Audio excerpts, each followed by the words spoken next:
ನಮಸ್ಕಾರ ಸ್ನೇಹಿತರೆ, ಅಮೋಘ ವರ್ಷ ಕೋಚಿಂಗ್ ಸೆಂಟರ್ ಯೂಟ್ಯೂಬ್ ಚಾನಲ್ಗೆ ನಿಮಗೆಲ್ಲ ಸ್ವಾಗತ. ಇವತ್ತಿನ ಪ್ರಮುಖವಾದಂತಹ ಕರೆಂಟ್ ಅಫೇರ್ಸ್ ಟಾಪಿಕ್ಸ್ಗಳನ್ನು ಡಿಸ್ಕಸ್ ಮಾಡೋಣ.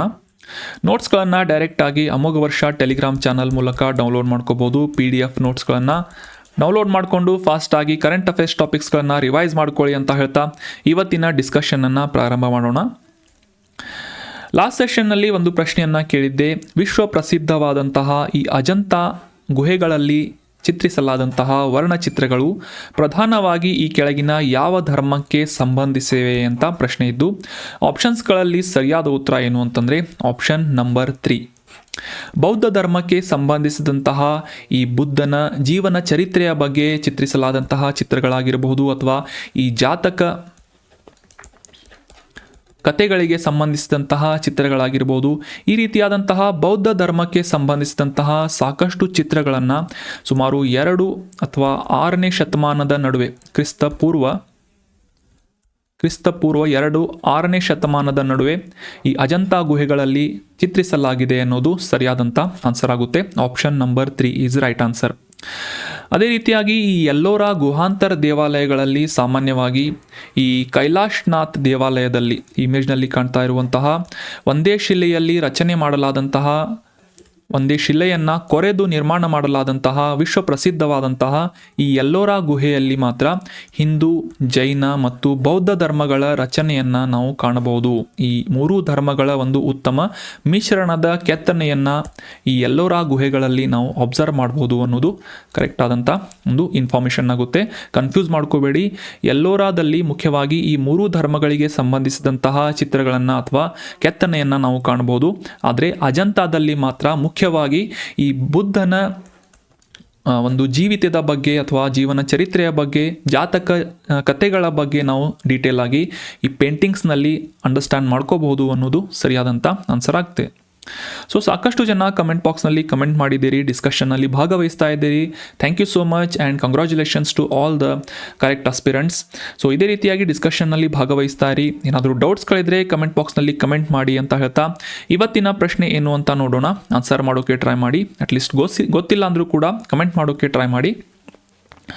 ಭಾರತದಲ್ಲಿ ಈ ಜೀತ ಪದ್ಧತಿಯ ರದ್ದತಿ ಕಾಯ್ದೆಯನ್ನು, ಅಂದರೆ ಬಾಂಡೆಡ್ ಲೇಬರನ್ನು ಪ್ರೊಹಿಬಿಟ್ ಮಾಡುವಂತಹ ಆ್ಯಕ್ಟನ್ನು ಈ ಕೆಳಗಿನ ಯಾವ ವರ್ಷದಲ್ಲಿ ಸರ್ಕಾರದಿಂದ ಜಾರಿಗೊಳಿಸಲಾಯಿತು ಅಂತ ಪ್ರಶ್ನೆ ಇದೆ. ಆಪ್ಷನ್ಸ್ಗಳಲ್ಲಿ 1952, 1976, 1994 ಅಥವಾ ಆಪ್ಷನ್ 4 2002 ಅಂತ ನೀಡಲಾಗಿದೆ. ಸೊ ಈ ಜೀತ ಪದ್ಧತಿ ರದ್ದತಿ ಕಾಯ್ದೆಯನ್ನು ಜಾರಿಗೊಳಿಸಲಾದಂತಹ ವರ್ಷ ಯಾವುದು ಅಂತ ಕಮೆಂಟ್ ಬಾಕ್ಸ್ನಲ್ಲಿ ಕಮೆಂಟ್ ಮಾಡಿ. ಇನ್ನು ಮುಂದಿನ ಆರ್ಟಿಕಲ್, ಇತ್ತೀಚೆಗೆ 2023ನೇ ಇಸವಿಯಲ್ಲಿ ಈ ಬೈಗಾ ಬುಡಕಟ್ಟು ಕಲಾವಿದೆಯಾದಂತಹ ಪದ್ಮಶ್ರೀ ಪ್ರಶಸ್ತಿ ವಿಜೇತೆಯಾದಂತಹ ಮಧ್ಯಪ್ರದೇಶದ ಜೋದಯಾಬಾಯಿ ಅವರು ಇತ್ತೀಚೆಗೆ 86ನೇ ವಯಸ್ಸಿನಲ್ಲಿ ನಿಧನ ಹೊಂದಿದ್ದಾರೆ ಅಂತ ನ್ಯೂಸ್ನಲ್ಲಿ ಪಬ್ಲಿಷ್ ಆಗಿತ್ತು.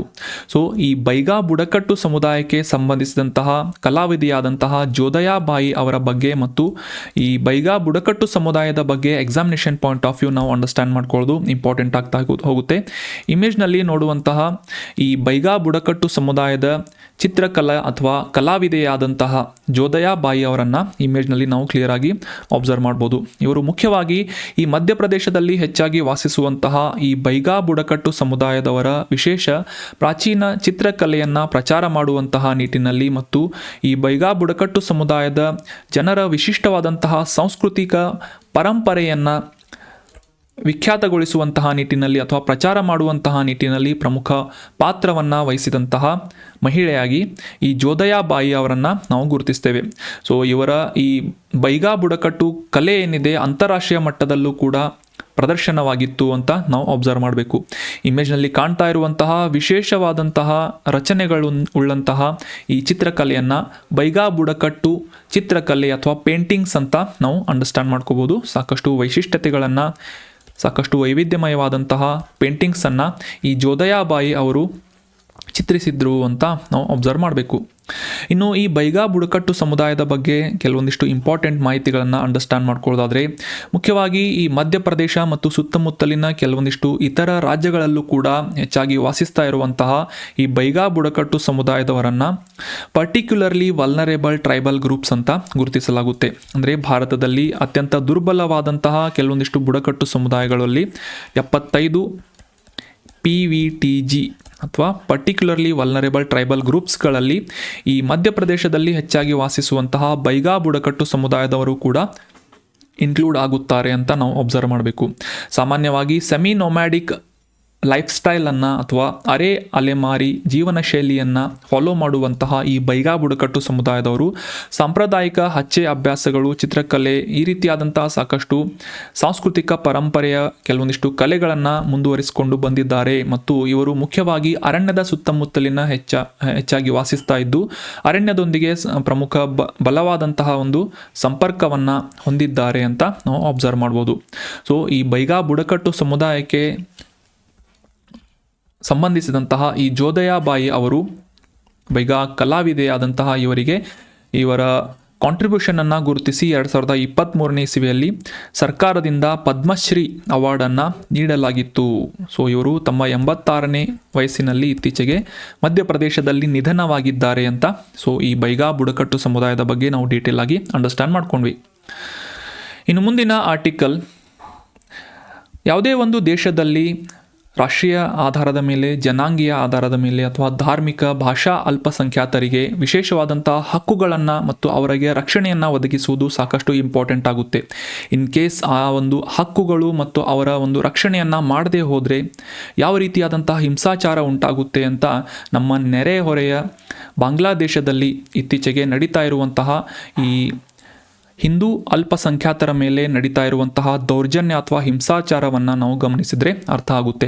ಸೊ ಇದೇ ಒಂದು ಕಾರಣಕ್ಕಾಗಿ ಯಾವುದೇ ಒಂದು ದೇಶದಲ್ಲಿ ರಾಷ್ಟ್ರೀಯ, ಜನಾಂಗೀಯ, ಧಾರ್ಮಿಕ ಅಥವಾ ಭಾಷಾ ಅಲ್ಪಸಂಖ್ಯಾತರನ್ನು ಅವರ ಹಕ್ಕುಗಳನ್ನು ಸಂರಕ್ಷಣೆ ಮಾಡುವಂತಹ ನಿಟ್ಟಿನಲ್ಲಿ 1992ನೇ ಇಸವಿಯಲ್ಲಿ ಯುನೈಟೆಡ್ ನೇಷನ್ಸ್ ಡಿಕ್ಲರೇಷನ್ನ ಪ್ರಕಾರ ಡಿಸೆಂಬರ್ 18ನೇ ತಾರೀಕು ಪ್ರತಿ ವರ್ಷವನ್ನು ಅಲ್ಪಸಂಖ್ಯಾತರ ಹಕ್ಕುಗಳ ದಿನವನ್ನಾಗಿ ಆಚರಿಸಲಾಗುತ್ತೆ.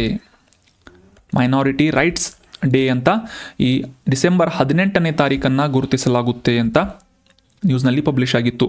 ಸೊ ಯಾವುದೇ ಮಿಸ್ ಆದಂತಹ ಆರ್ಟಿಕಲ್ಸ್ಗಳನ್ನು ಕೂಡ ನಾನು ಇನ್ಕ್ಲೂಡ್ ಮಾಡ್ಕೊಳ್ತಾ ಇರ್ತೀನಿ. ಎಕ್ಸಾಮಿನೇಷನ್ ಪಾಯಿಂಟ್ ಆಫ್ ವ್ಯೂ ಅದು ಇಂಪಾರ್ಟೆಂಟ್ ಆಗುತ್ತೆ ಅಂತಂದರೆ ಅದನ್ನು ಮಿಸ್ ಮಾಡದೆ 1 ದಿನ ಅಥವಾ 2 ದಿನ ಲೇಟ್ ಆದರೂ ಕೂಡ ಅದನ್ನು ಕವರ್ ಮಾಡಿಕೊಂಡು ಡಿಸ್ಕಷನ್ನಲ್ಲಿ ಸೇರ್ಪಡೆಗೊಳಿಸಿ ಡಿಸ್ಕಸ್ ಮಾಡ್ತೀನಿ ಅಂತ ಹೇಳ್ತಾ, ಈ ಡಿಸೆಂಬರ್ 18ನೇ ತಾರೀಕನ್ನು ಅಲ್ಪಸಂಖ್ಯಾತರ ಹಕ್ಕುಗಳ ದಿನಾಚರಣೆ ಅಂತ ವಿಶ್ವಸಂಸ್ಥೆಯ ಮೂಲಕ ಒಂದು ಡಿಕ್ಲರೇಷನನ್ನು ಮಾಡಲಾಗಿತ್ತು. ಪ್ರತಿ ವರ್ಷವೂ ಕೂಡ ಈ ಒಂದು ದಿನವನ್ನು ಅಲ್ಪಸಂಖ್ಯಾತರ ಹಕ್ಕುಗಳ ದಿನಾಚರಣೆಯನ್ನಾಗಿ ಆಚರಿಸಲಾಗುತ್ತೆ ಅನ್ನೋದು ಇಂಪಾರ್ಟೆಂಟ್ ಆಗಿ ನಾವು ಅರ್ಥ ಮಾಡಿಕೊಳ್ಬೇಕಾದಂಥ ಮಾಹಿತಿಯಾಗುತ್ತೆ.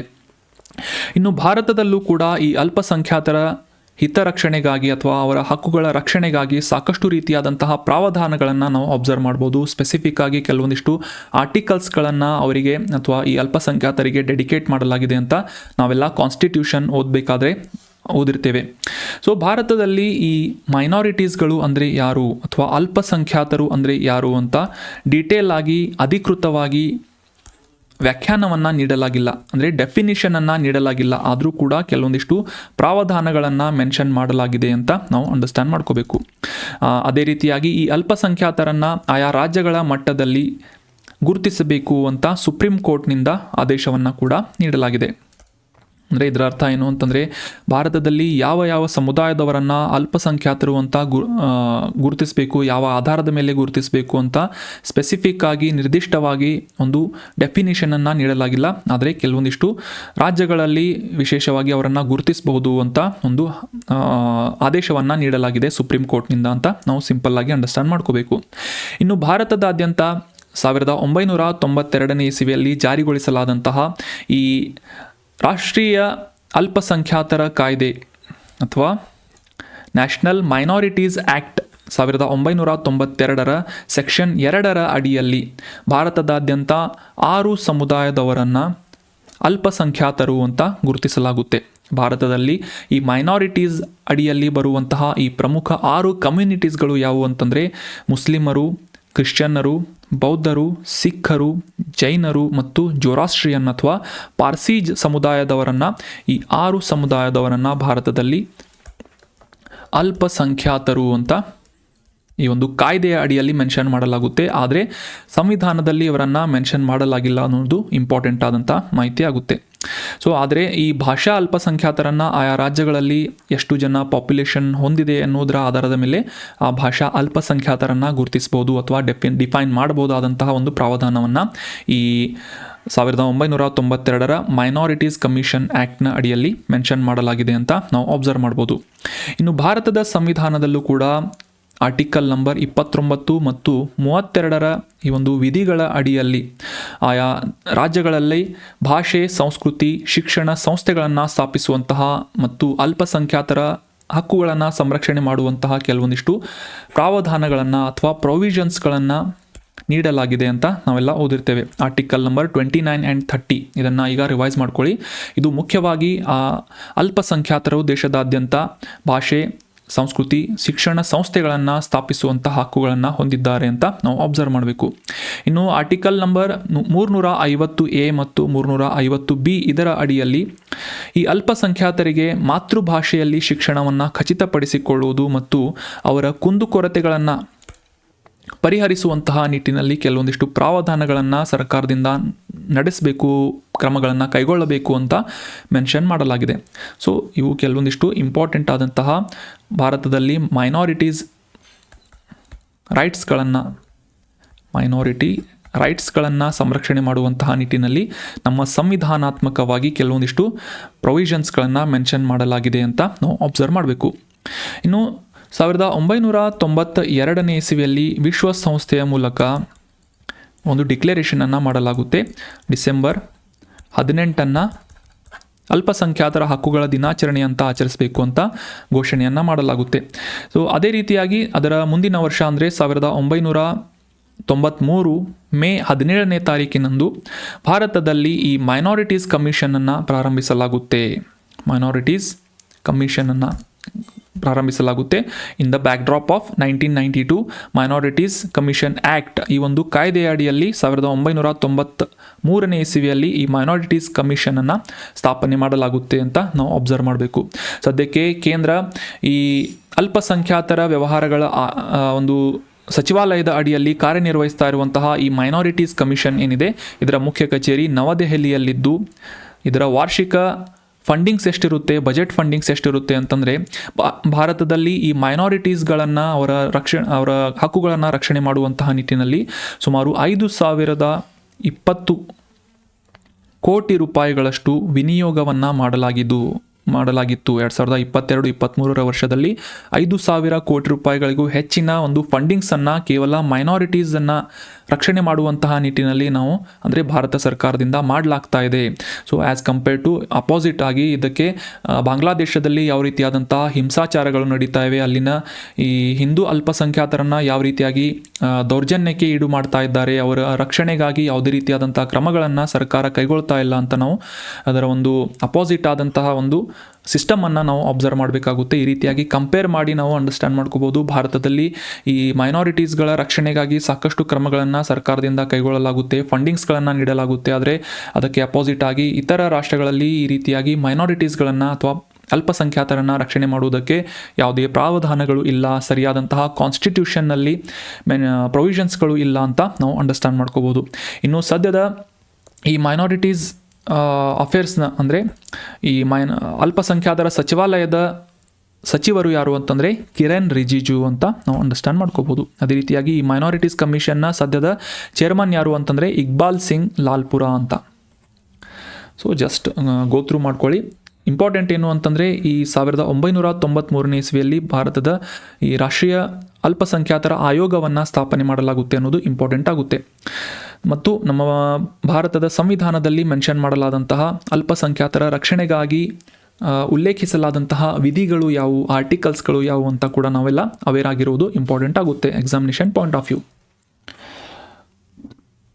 ಇನ್ನು ಮುಂದಿನ ಆರ್ಟಿಕಲ್, ಈ ಇಮೇಜ್ನಲ್ಲಿ ಕಾಣ್ತಾ ಇರುವಂತಹ ಜಲಚರವನ್ನು ಓರ್ಕಾಸ್ಗಳು ಅಥವಾ ಕಿಲ್ಲರ್ ವೇಲ್ಸ್ ಕಿಲ್ಲರ್ ವೇಲ್ಸ್ ಅನ್ನುವ ಈ ಒಂದು ಮೀನಿನ ಒಂದು ಪ್ರಜಾತಿಯನ್ನು ಗುರುತಿಸಲಾಗುತ್ತೆ. ಸೊ ಈ ಒಂದು ಅಪರೂಪದ ಪ್ರಜಾತಿಯ ಒಂದು ಚರ್ಮದ ಕೆಳಭಾಗದಲ್ಲಿರುವಂತಹ ಕೊಬ್ಬಿನಲ್ಲಿ ಇತ್ತೀಚೆಗೆ ನಿರಂತರ ಸಾವಯವ ಮಾಲಿನ್ಯಕಾರಕಗಳನ್ನು ಅಂದರೆ ಪರ್ಸಿಸ್ಟೆಂಟ್ ಆರ್ಗ್ಯಾನಿಕ್ ಪಲ್ಯೂಟೆಂಟ್ಸ್ಗಳನ್ನು ಪತ್ತೆ ಹಚ್ಚಲಾಗಿದೆ ಅಂತ ಇತ್ತೀಚಿನ ಒಂದು ಅಧ್ಯಯನದ ಪ್ರಕಾರ ಹೈಲೈಟ್ ಮಾಡಲಾಗಿತ್ತು. ಸೊ ಇದರ ಮೂಲಕ ಸಮುದ್ರದ ಪರಿಸರದಲ್ಲಿ ಹೆಚ್ಚಿನ ಮಟ್ಟದಲ್ಲಿ ವ್ಯಾಪಕವಾದಂತಹ ಮಾಲಿನ್ಯ ಉಂಟಾಗ್ತಾ ಇದೆ ಅನ್ನೋದನ್ನು ಈ ಒಂದು ವಿಷಯ ಹೈಲೈಟ್ ಮಾಡುತ್ತೆ, ಎತ್ತಿ ತೋರಿಸುತ್ತೆ ಅಂತ ನ್ಯೂಸ್ನಲ್ಲಿ ಪಬ್ಲಿಷ್ ಆಗಿತ್ತು. ಸೊ ಈ ಇಮೇಜ್ನಲ್ಲಿ ಕಾಣ್ತಾ ಇರುವಂಥ ಪ್ರಾಣಿಯನ್ನು ಓರ್ಕಾಸ್ ಅಂತ ಕರೀತಾರೆ, ಓರ್ಕಾಸ್ ಅಥವಾ ಕಿಲ್ಲರ್ ವೇಲ್ಸ್ ಅಂತ ಕರೀತಾರೆ. ಸೊ ಇವುಗಳ ಚರ್ಮದ ಅಡಿಯಲ್ಲಿ POP ಇದರ ಅಂಶ ಕಂಡು ಬಂದಿದ್ದು. ಸೊ ಈ ವಿಷಯವಾಗಿ ಈ ಪರ್ಸಿಸ್ಟೆಂಟ್ ಆರ್ಗ್ಯಾನಿಕ್ ಪಲ್ಯೂಟೆಂಟ್ಸ್ಗಳ ಬಗ್ಗೆ ನ್ಯೂಸ್ನಲ್ಲಿ ಹೈಲೈಟ್ ಆಗಿತ್ತು ಅಥವಾ ನ್ಯೂಸ್ನಲ್ಲಿ ಬಂದಿತ್ತು. ಸೊ ನ್ಯೂಸ್ನಲ್ಲಿ ಬಂದಿದ್ದ ಕಾರಣಕ್ಕಾಗಿ ಈ ಕರೆಂಟ್ ಅಫೇರ್ಸ್ ಟಾಪಿಕ್ಸ್ನಲ್ಲಿ ನಾವು ಈ ಪರ್ಸಿಸ್ಟೆಂಟ್ ಆರ್ಗ್ಯಾನಿಕ್ ಪಲ್ಯೂಟೆಂಟ್ಸ್ ಅಂದರೆ ಏನು, POPs ಅಂದರೆ ಏನು ಅಂತ ಡೀಟೇಲ್ ಆಗಿ ಅಂಡರ್ಸ್ಟ್ಯಾಂಡ್ ಮಾಡ್ಕೋಣ. Examination point of view environment relate ಆಗಿ ಈ ಒಂದು ಆರ್ಟಿಕಲ್ ಸಾಕಷ್ಟು ಇಂಪಾರ್ಟೆಂಟ್ ಆಗುತ್ತೆ. ಎನ್ವೈರ್ಮೆಂಟ್ರಿಗೆ ರಿಲೇಟ್ ಆಗಿ ನಾವು ಇದರ ಬಗ್ಗೆ ಡೀಟೇಲ್ ಆಗಿ ಅಂಡರ್ಸ್ಟ್ಯಾಂಡ್ ಮಾಡ್ಕೋಣ. ಪರ್ಸಿಸ್ಟೆಂಟ್ ಆರ್ಗ್ಯಾನಿಕ್ ಪಲ್ಯೂಟೆಂಟ್ಸ್ ಅಂತಂದರೆ ಸಾಕಷ್ಟು ವರ್ಷಗಳ ಕಾಲ, ಸುಮಾರು ದಶಕಗಳವರೆಗೆ ಪರಿಸರದಲ್ಲಿ ಉಳಿದುಕೊಳ್ಳಲು ಸಾಮರ್ಥ್ಯ ಇರುವಂತಹ ವಿಷಕಾರಿ ರಾಸಾಯನಿಕಗಳು ಅಂತ ನಾವು ಸಿಂಪಲ್ಲಾಗಿ ಅಂಡರ್ಸ್ಟ್ಯಾಂಡ್ ಮಾಡ್ಕೋಬೋದು. ಫಾರ್ ಎಕ್ಸಾಂಪಲ್ ಈ POPಗಳು ಅಂತಂದರೆ ನಿಮಗೆಲ್ಲ ಗೊತ್ತಿರುವಂತೆ DDT ಆಗಿರಬಹುದು ಅಥವಾ ಡೈಆಕ್ಸಿನ್ ಆಗಿರಬಹುದು. ಈ ರೀತಿಯಾದಂತಹ ಮಾಲಿನ್ಯಕಾರಕಗಳನ್ನು ಪರ್ಸಿಸ್ಟೆಂಟ್ ಆರ್ಗ್ಯಾನಿಕ್ ಪಲ್ಯೂಟೆಂಟ್ಸ್ ಸಾಕಷ್ಟು ದಶಕಗಳವರೆಗೆ ಪರಿಸರದಲ್ಲಿ ಉಳಿದುಕೊಳ್ಳುವಂತಹ ಮತ್ತು ಯಾವುದೇ ರೀತಿಯಾಗಿ ಡಿಕೆ ಆಗಲಾರದೆ, ಕೊಳೆತು ಹೋಗದೆ, ಮಿಕ್ಸಪ್ ಆಗಲಾರದೆ ಉಳಿದುಕೊಳ್ಳುವಂತಹ ಮಾಲಿನ್ಯಕಾರಕಗಳು ಅಂತ ನಾವು ಇವುಗಳನ್ನು ಅಬ್ಸರ್ವ್ ಮಾಡ್ಬೋದು. ಸಾಮಾನ್ಯವಾಗಿ ಈ ಕೈಗಾರಿಕೆಗಳಿಂದ ಹೊರಬರುವಂತಹ ರಾಸಾಯನಿಕಗಳು ಮತ್ತು ಕೃಷಿ ಚಟುವಟಿಕೆಗಳಲ್ಲಿ ಈ ಗೊಬ್ಬರಗಳಾಗಿರ್ಬೋದು, ಇತರ ಕೆಲವೊಂದಿಷ್ಟು ಕೆಮಿಕಲ್ಸ್ ಅಂದರೆ ಪೆಸ್ಟಿಸೈಡ್ಸ್ಗಳಾಗಿರ್ಬೋದು, ಈ ರೀತಿಯಾದಂತಹ ಉತ್ಪನ್ನಗಳಿಂದ ಅಥವಾ ರೀತಿಯಾದಂತಹ ವಸ್ತುಗಳಿಂದ ಬಿಡುಗಡೆಯಾಗುವಂತಹ ಮಾಲಿನ್ಯಕಾರಕಗಳನ್ನು POPಗಳು ಅಥವಾ ಪರ್ಸಿಸ್ಟೆಂಟ್ ಆರ್ಗ್ಯಾನಿಕ್ ಪಲ್ಯೂಟೆಂಟ್ಸ್ಗಳು ಅಂತ ನಾವು ಅಬ್ಸರ್ವ್ ಮಾಡಬೇಕು. ಸಾಮಾನ್ಯವಾಗಿ ನೀರಿನ ಮೂಲಕ ಅಥವಾ ಗಾಳಿಯ ಮೂಲಕ ಕೂಡ ಒಂದು ಪ್ರಾಣಿಯಿಂದ ಮತ್ತೊಂದು ಪ್ರಾಣಿಗೆ ಅಥವಾ ಒಂದು ಸ್ಥಳದಿಂದ ಮತ್ತೊಂದು ಜೀವಿಗಳ ಒಂದು ಆಹಾರ ಸರಪಳಿಯಲ್ಲಿ ಪ್ರವೇಶಿಸಬಹುದಾದಂತಹ ಸಾಮರ್ಥ್ಯವನ್ನು ಈ ಪರ್ಸಿಸ್ಟೆಂಟ್ ಆರ್ಗ್ಯಾನಿಕ್ ಪಲ್ಯೂಟೆಂಟ್ಸ್ಗಳು ಹೊಂದಿವೆ. ಇವುಗಳು ಈ ವನ್ಯಜೀವಿಗಳಾಗಿರ್ಬೋದು ಅಥವಾ ಯಾವುದೇ ಜಲಚರಗಳಾಗಿರ್ಬೋದು, ಮನುಷ್ಯರ ಮೇಲೆ ಅಂದರೆ ಮನುಷ್ಯರ ಆರೋಗ್ಯದ ಮೇಲೂ ಕೂಡ ಸಾಕಷ್ಟು ಗಂಭೀರವಾದಂತಹ ಪರಿಣಾಮವನ್ನು ಬೀರುವಂತಹ ಸಾಮರ್ಥ್ಯವನ್ನು ಈ ನಿರಂತರ ಸಾವಯವ ಮಾಲಿನ್ಯಕಾರಕಗಳು ಹೊಂದಿವೆ ಅಂತ ನಾವು ಸಿಂಪಲ್ಲಾಗಿ ಇದರ ಬಗ್ಗೆ ಅಂಡರ್ಸ್ಟ್ಯಾಂಡ್ ಮಾಡ್ಕೋಬೇಕು. ಇನ್ನು 2004ನೇ ಇಸವಿಯಲ್ಲಿ ನಿಮಗೆಲ್ಲ ಗೊತ್ತಿರುವಂತೆ ಜಾಗತಿಕವಾಗಿ ಈ ಪರ್ಸಿಸ್ಟೆಂಟ್ ಆರ್ಗ್ಯಾನಿಕ್ ಪಲ್ಯೂಟೆಂಟ್ಸ್ಗಳ ಬಿಡುಗಡೆಯನ್ನು ಕಡಿಮೆ ಮಾಡುವುದು ಮತ್ತು ಅವುಗಳನ್ನು ಸಂಪೂರ್ಣವಾಗಿ ತೆಗೆದುಹಾಕುವಂತಹ ಗುರಿಯನ್ನು ಇಟ್ಕೊಂಡು ಸ್ವೀಡನ್ ದೇಶದ ಸ್ಟಾಕ್ಹೋಮ್ ಅನ್ನುವ ನಗರದಲ್ಲಿ ಒಂದು ಸಮಾವೇಶವನ್ನು ನಡೆಸಲಾಗುತ್ತೆ. ಸೊ ಈ ಸ್ಟಾಕ್ಹೋಮ್ ಕನ್ವೆನ್ಷನ್ ಅಥವಾ ಸ್ಟಾಕ್ಹೋಮ್ ಸಮಾವೇಶ ಯಾವುದಕ್ಕೆ ಸಂಬಂಧಿಸಿದೆ ಅಂತಂದರೆ ಪರ್ಸಿಸ್ಟೆಂಟ್ ಆರ್ಗ್ಯಾನಿಕ್ ಪಲ್ಯೂಟೆಂಟ್ಸ್ ಅಥವಾ ನಿರಂತರ ಸಾವಯವ ಮಾಲಿನ್ಯಕಾರಕಗಳ ಒಂದು ಅವುಗಳನ್ನು ಕಡಿಮೆ ಮಾಡುವಂತಹ ನಿಟ್ಟಿನಲ್ಲಿ, ಕಂಟ್ರೋಲ್ ಮಾಡುವಂತಹ ನಿಟ್ಟಿನಲ್ಲಿ ಈ 2004ರಲ್ಲಿ ಈ ಸಮಾವೇಶವನ್ನು ನಡೆಸಲಾಗಿತ್ತು ಅಂತ ನಾವು ಸಿಂಪಲ್ಲಾಗಿ ಅಂಡರ್ಸ್ಟ್ಯಾಂಡ್ ಮಾಡ್ಕೋಬೇಕು. ಸೊ ಈ ಸ್ಟಾಕ್ಹೋಮ್ ಸಮಾವೇಶಕ್ಕೆ ಜಾಗತಿಕವಾಗಿ ಸುಮಾರು 185 ದೇಶಗಳು ಅಗ್ರಿಮೆಂಟಿಗೆ ಸಹಿ ಹಾಕಿದ್ದು ಈ ಕೀಟನಾಶಕಗಳು, ಕೈಗಾರಿಕಾ ತ್ಯಾಜ್ಯಗಳ ರಾಸಾಯನಿಕಗಳಾಗಿರ್ಬೋದು ಅಥವಾ ಉದ್ದೇಶಪೂರ್ವಕವಲ್ಲಾದಂತಹ ಕೆಲವೊಂದಿಷ್ಟು ಉತ್ಪನ್ನಗಳಿಂದ ಹೊರಡುವಂತಹ ಸುಮಾರು 34 ನಿರಂತರ ಸಾವಯವ ಮಾಲಿನ್ಯಕಾರಕಗಳು ಅಂದರೆ POPಗಳನ್ನು ಈ ಒಂದು ಸ್ಟಾಕ್ಹೋಮ್ ಸಮಾವೇಶದ ಪಟ್ಟಿಯಲ್ಲಿ ಸೇರಿಸಲಾಗಿದೆ ಅಂತ ನಾವು ಅಂಡರ್ಸ್ಟ್ಯಾಂಡ್ ಮಾಡ್ಕೋಬೇಕು. ಅಂದರೆ ಈ 34 ಪಟ್ಟಿ ಮಾಡಲಾದಂತಹ ಪರ್ಸಿಸ್ಟೆಂಟ್ ಆರ್ಗ್ಯಾನಿಕ್ ಪಲ್ಯೂಟೆಂಟ್ಸ್ಗಳನ್ನು ಕಡಿಮೆ ಮಾಡುವಂತಹ ನಿಟ್ಟಿನಲ್ಲಿ ಮತ್ತು ಪರಿಸರದಲ್ಲಿ ಸೇರಿಕೊಳ್ಳುವುದನ್ನು ತಪ್ಪಿಸುವಂತಹ ನಿಟ್ಟಿನಲ್ಲಿ ಕ್ರಮಗಳನ್ನು ಕೈಗೊಳ್ಳುವುದನ್ನು ಪ್ರೋತ್ಸಾಹಿಸುವುದು ಸ್ಟಾಕ್ಹೋಮ್ ಸಮಾವೇಶದ ಮುಖ್ಯ ಉದ್ದೇಶ ಆಗಿದೆ ಅಂತ ನಾವು ಸಿಂಪಲ್ಲಾಗಿ ಅಂಡರ್ಸ್ಟ್ಯಾಂಡ್ ಮಾಡ್ಕೋಬೇಕು. So that was about brief information about persistent organic pollutants.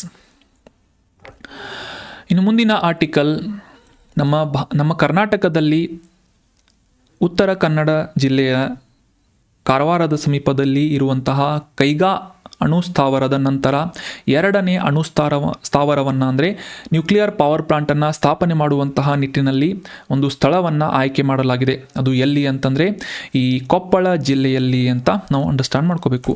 Koppal ಜಿಲ್ಲೆಯ ಅರಸಿನಕೇರಿ ಅನ್ನುವ ಸ್ಥಳದ ಬಳಿ ಜಾಗವನ್ನು ಕೇಂದ್ರ ಸರ್ಕಾರದಿಂದ ಗುರುತಿಸಲಾಗಿದ್ದು ಅಂದರೆ ಆಯ್ಕೆ ಮಾಡಲಾಗಿದ್ದು ಈ ಕೊಪ್ಪಳದಲ್ಲಿ ಇನ್ನೊಂದು ಅಂದರೆ ಕರ್ನಾಟಕದ ಇನ್ನೊಂದು ಅಣುಸ್ಥಾವರವನ್ನು ಸ್ಥಾಪಿಸುವಂತಹ ಗುರಿಯನ್ನು ಹೊಂದಲಾಗಿದೆ ಅಂತ ನಾವು ಅಬ್ಸರ್ವ್ ಮಾಡಬೇಕು.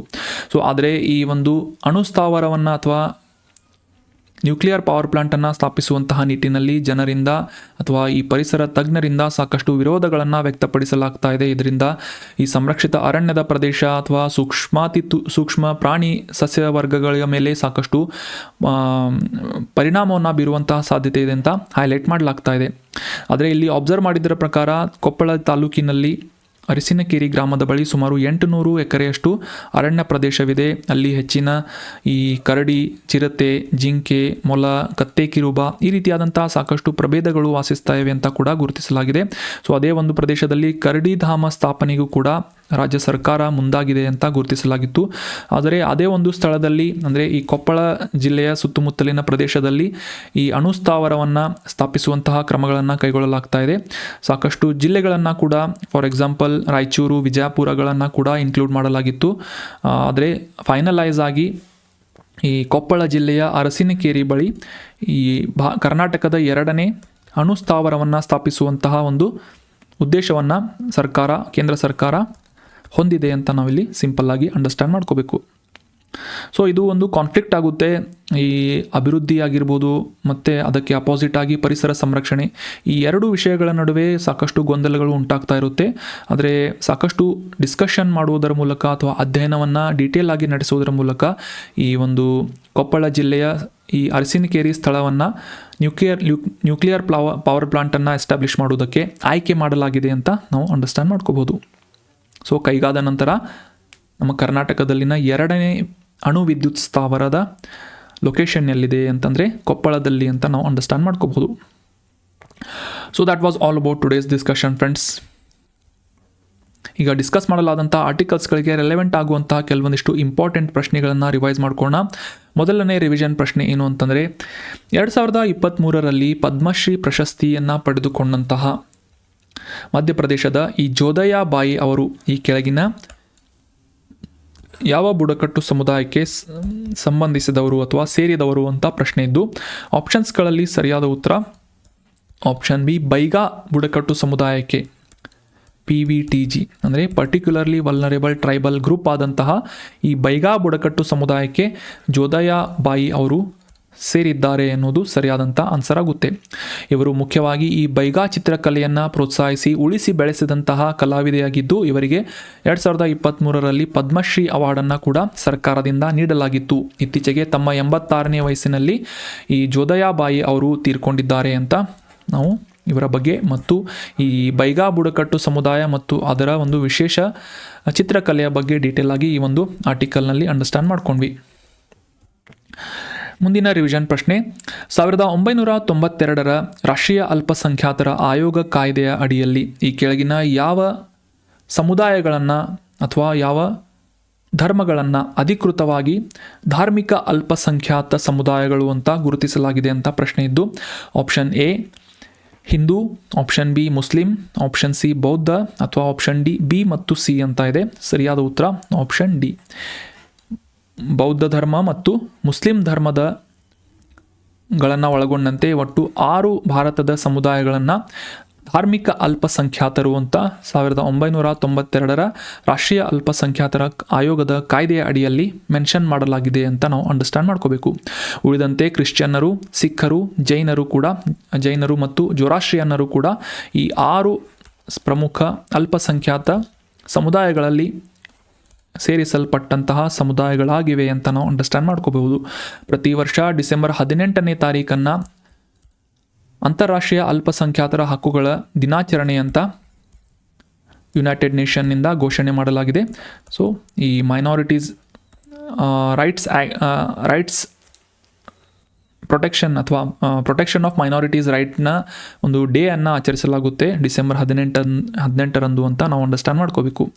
ಅದೇ ರೀತಿಯಾಗಿ ನಮ್ಮ ಸಂವಿಧಾನದಲ್ಲೂ ಕೂಡ ಆರ್ಟಿಕಲ್ ನಂಬರ್ 29 ಮತ್ತು 30ರ ಅಡಿಯಲ್ಲಿ ಈ ಅಲ್ಪಸಂಖ್ಯಾತರ ಹಕ್ಕುಗಳ ರಕ್ಷಣೆಗಾಗಿ ಸಾಕಷ್ಟು ಪ್ರೊವಿಷನ್ಸ್ ಅಥವಾ ಪ್ರಾವಧಾನಗಳನ್ನು ನೀಡಲಾಗಿದೆ ಅಂತ ಅಂಡರ್ಸ್ಟ್ಯಾಂಡ್ ಮಾಡ್ಕೊಂಡ್ವಿ. ಅದೇ ರೀತಿಯಾಗಿ ಬಾಂಗ್ಲಾದೇಶದಲ್ಲಿ ಇತ್ತೀಚೆಗೆ ಈ ಹಿಂದೂ ಅಲ್ಪಸಂಖ್ಯಾತರ ಮೇಲೆ ಯಾವ ರೀತಿಯಾದಂತಹ ಒಂದು ಹಿಂಸಾಚಾರವನ್ನು ನಡೆಸಲಾಗ್ತಾ ಇದೆ. ಇದೇ ಒಂದು ಕಾರಣಕ್ಕಾಗಿ ಆಯಾ ದೇಶಗಳಲ್ಲಿ ಸಂವಿಧಾನಾತ್ಮಕವಾಗಿ ಈ ರೀತಿಯಾದಂತಹ ಮೈನಾರಿಟೀಸ್ಗಳನ್ನು ರಕ್ಷಣೆ ಮಾಡುವಂತಹ ಪ್ರಾವಧಾನಗಳು ಇರುವುದನ್ನು ಸಾಕಷ್ಟು ಹೈಲೈಟ್ ಮಾಡಲಾಗುತ್ತೆ ಅಂತ ನಾವು ಅಬ್ಸರ್ವ್ ಮಾಡಬೇಕು. ಮುಂದಿನ ರಿವಿಷನ್ ಪ್ರಶ್ನೆ, ಪರ್ಸಿಸ್ಟೆಂಟ್ ಆರ್ಗ್ಯಾನಿಕ್ ಪಲ್ಯೂಟೆಂಟ್ಸ್ ಅಥವಾ ನಿರಂತರ ಸಾವಯವ ಮಾಲಿನ್ಯಕಾರಕಗಳು ಯಾವುವು ಅಂತ ಪ್ರಶ್ನೆ ಇದೆ. ಆಪ್ಷನ್ಸ್ಗಳಲ್ಲಿ ಸರಿಯಾದ ಉತ್ತರ ಏನು ಅಂತಂದರೆ ಆಪ್ಷನ್ ನಂಬರ್ ಬಿ, ದಶಕಗಳವರೆಗೆ ಪರಿಸರದಲ್ಲಿ ವಿಷಕಾರಿ ಮತ್ತು ನಿರಂತರವಾಗಿ ಉಳಿದುಕೊಳ್ಳುವಂತಹ ರಾಸಾಯನಿಕ ವಸ್ತುಗಳನ್ನು ಪರ್ಸಿಸ್ಟೆಂಟ್ ಆರ್ಗ್ಯಾನಿಕ್ ಪಲ್ಯೂಟೆಂಟ್ಸ್ಗಳು ಅಂತ ಗುರುತಿಸಲಾಗುತ್ತೆ. Option B is right answer.